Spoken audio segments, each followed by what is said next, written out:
Hey boys, hey girls of every age.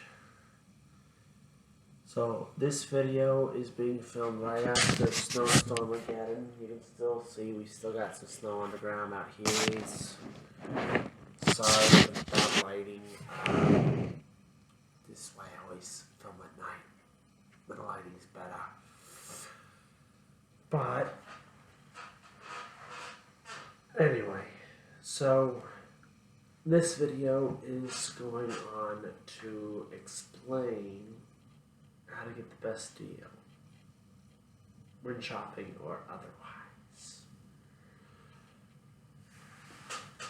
Whether it be for video games, clothes, or whatever.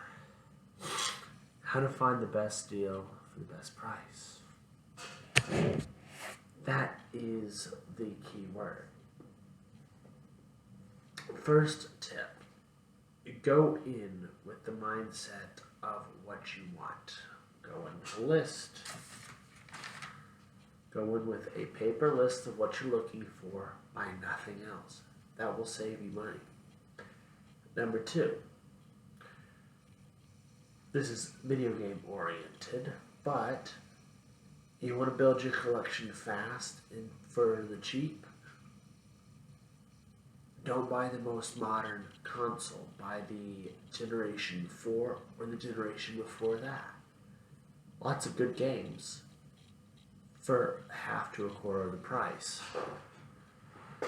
Most PlayStation 3 games right now sell for around $10 a pop, online and in a physical video game store. So 90% of my collection is basically just $10 or less, because why? You can get them for $10 or less.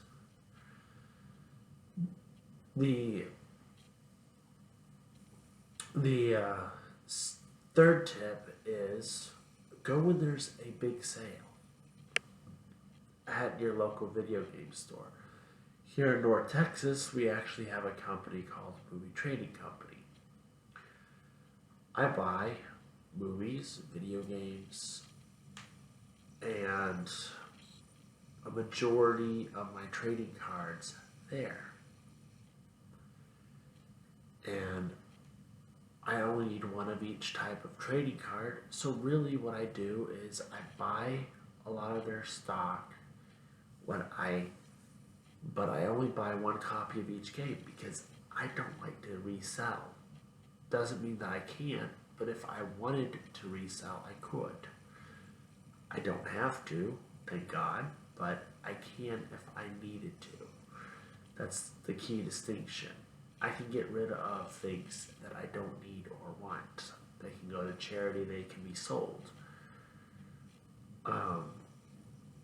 Another thing is, if you are, say, into shopping for clothes or shopping for purses, but you only use one or two of your main handbags or purses at all times.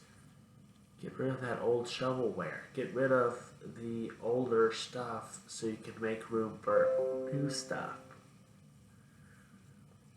That's the key. You gotta make room for stuff so you can have room for stuff. It makes no sense to keep a room full of junk that you're never gonna see or use. Me, I would like a complete collection for all my games, but am I banking on that, and am I even gonna play a majority of them? Probably not. I mean, I've got over 100 PlayStation 3 games, and I still haven't even completed a quarter of my collection. All of them are games I wanted, but not all of them I have even started or even gotten completed, partially completed or mostly completed. So why would I, if given the choice, pay for something I will never use? That's the question. Another thing is when you are shopping for anything, let's just face it, anything, you go in with a winner's mindset that you're going to find what you're looking for. Because suffice it to say, not every store may or may not every store may have what you are actually looking for.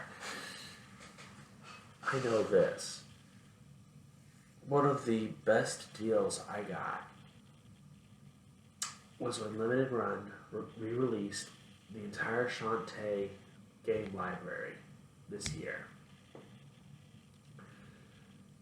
All 5 of the Shantae games, even a Game Boy Color re-release working cartridge, and I only paid maybe $400 instead of 10 grand that I would have otherwise. Now, don't get me wrong, the 4 Shantae games that came out on the DS and the PlayStation 4, I've already got the PlayStation 4 games. I've already got the eShop games on the Switch versions of the Seven Sirens. I wanted the physical copies, so I got the physical copies. So I double dipped on the Seven Sirens. But the other ones I didn't even own on the Switch before that. Or I didn't own the Game Boy Color version because I sold it to GameStop for dirt cheap and they probably made bank on it. Let's just face it. I love my classic games, but if I had to redo some of the things that I did that was foolish in my youth, I wouldn't have sold any of my games. I wouldn't have sold any of my trading cards. That's just me. But for that, I've lost more money going out than I've had coming in because why? I've spent more because I've had to double dip.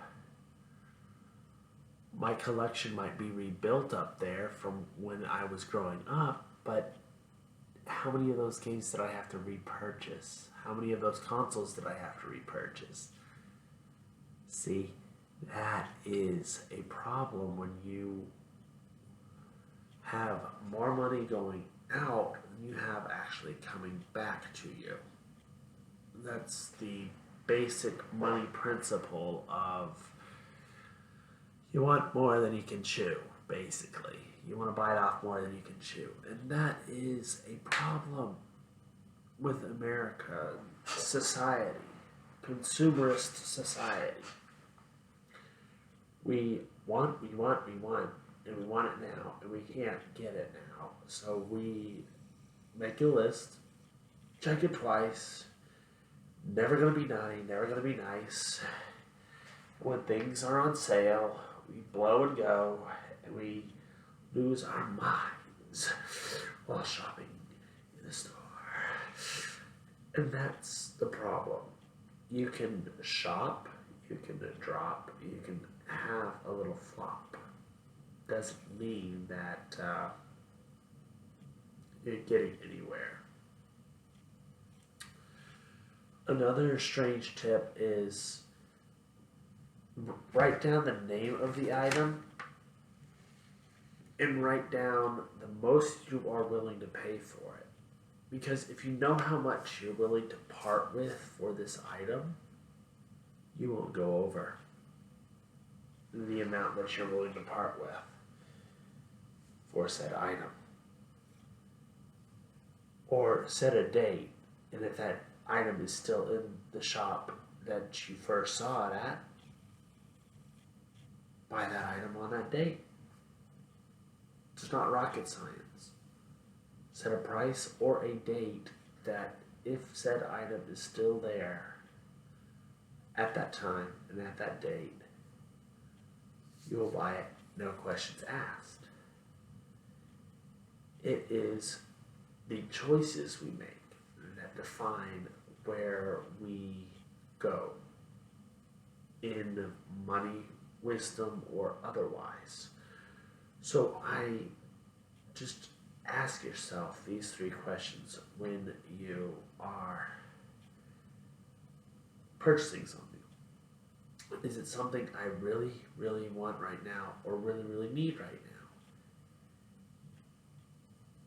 Is it something that I would use today if I bought it? Is it something that's just going to take up space, or is it something that's going to actually grow in my collections, whether it be Lego, toy, video game, clothing, whatever your collection is, coin collections, you name it. If you've got it, it's yours. But really, those are the three questions you have to ask. Does it serve me to have this right now, or can I wait on it? Am I going to use it immediately? Am I going to play this game or use this piece of clothing immediately, or is it going in the closet for God knows how long? Or, my favorite, is there a choice between this or something similar that I can get for a little bit less and still have the same, almost the exact same experience? What can I say? There's a lot of games that are very, very similar because genres don't allow games to be too different from one another. You play a Mario platformer, it's not much different from Lady Sia. The only difference is one's a girl, they're both jumping. One uses a stomp to strike an enemy, and one uses a sword. That's really the only difference. And one has a stealth technique, and the other doesn't. It's really the only difference between Mario and Lady Sia. That and the art style. The art style for Lady Sia is more of a water paint. It looks like you're actually watching a cartoon instead of playing a video game, but you're actually playing a video game while acting out the cartoon antics, which is a little bit different than, say, Super Mario Bros., where you're just jumping on Goombas, Koopa Troopas, Miss Star Boys. But really, it's just the aspects of a majority of video games are very, very similar. So if you find a genre you like, go out and get it. There's a lot of similar titles. Metroidvania has a lot of very similar titles. Undertale is in a vein a Metroidvania title. Shantae is a Metroidvania title. You got all these different titles that come out every year or so that are very similar to their counterparts. And so, for me, it's just pick a genre that you're going to play, stick to it. And also, those sports games that you buy for $50, wait half a year. You get the definitive edition for between $4 and $5 because people will trade that shit in once it's no longer a valid sports roster. I don't know how many sports titles I have up in my game room. Probably quite a few. Majority of those were $1.99. $1.99 at the gaming store.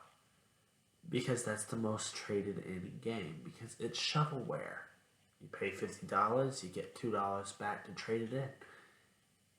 Is it worth $2 at that point? No, not really. Heck, somebody I knew just got 50 cents back for NBA 2K20. There was not even an NBA season. It's like, what? So what I'm trying to say, if I'm trying to say anything, is buy low. Any item you want to buy, you buy it for the lowest possible amount of money possible. I'm not saying improbability. Nothing's free in this world. And when you sell when it's at its highest marker. Sports games will never go above $1 or $2 selling price, so why buy them at $50 if they're only going to resell for 2 to 3? Makes no sense. But I guess that's the world we live in. A world of nonsense and instant gratification where nothing makes sense. This has been your host, Lego Brad86, signing out. Please do like, comment, and subscribe. Sorry that this video was me rambling. Sorry that the lighting is piss poor. Usually I film at dark because of the sun. Sun sucking all the light in this room out. I mean, you can see the shade on the wall. There's a light right above me. You can't see my face. Why? The sun is blocking everything out. So, with that, I will leave y'all to it. Please like, comment, and subscribe, and I will see you in the next video.